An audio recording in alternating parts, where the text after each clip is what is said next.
Winter came quietly that year, covering the world outside their small home in a soft white stillness. The air felt cleaner, the nights calmer, though the echoes of everything they had been through still lingered in the corners of their hearts.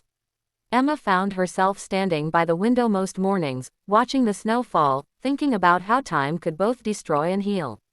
It had been nearly a year since that night, the night that tore their lives apart, and though the pain hadn't completely faded, it had changed shape.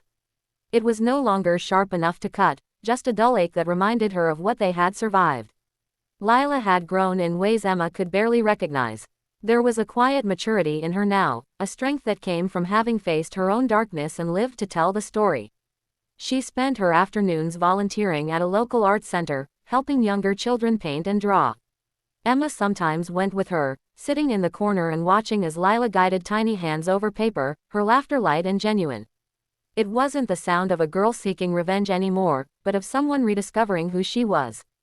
Every so often, a thought of Mark or Claire would drift into Emma's mind, uninvited but inevitable.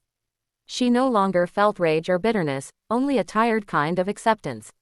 She had come to understand that forgiveness didn't mean excusing what they did, it meant choosing to stop carrying it like a stone in her chest.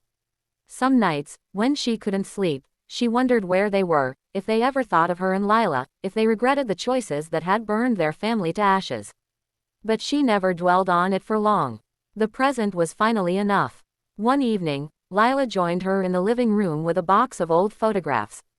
The air was warm with the scent of cinnamon tea, the fireplace crackling softly. They sifted through the pictures together, birthdays, vacations, moments frozen before everything changed. There was sadness in the act, but also something healing. "Do you think it's possible to start over?"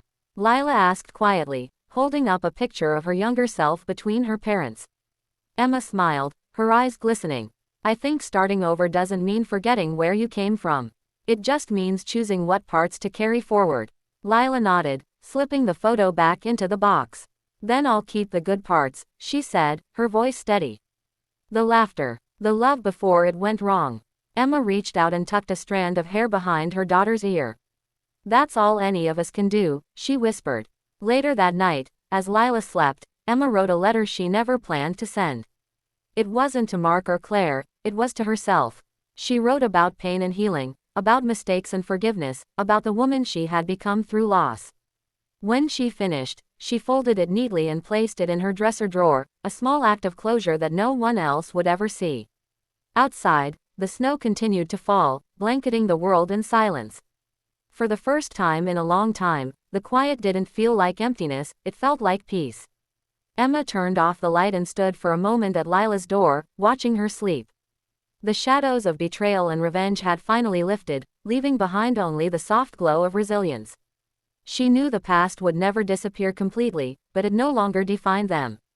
As she lay down that night, Emma realized that survival wasn't about forgetting what had happened. It was about learning to breathe again in a world that had once taken your breath away. And as she drifted to sleep, the sound of the wind outside carried a strange comfort, the kind that comes when pain has finally learned to make room for hope.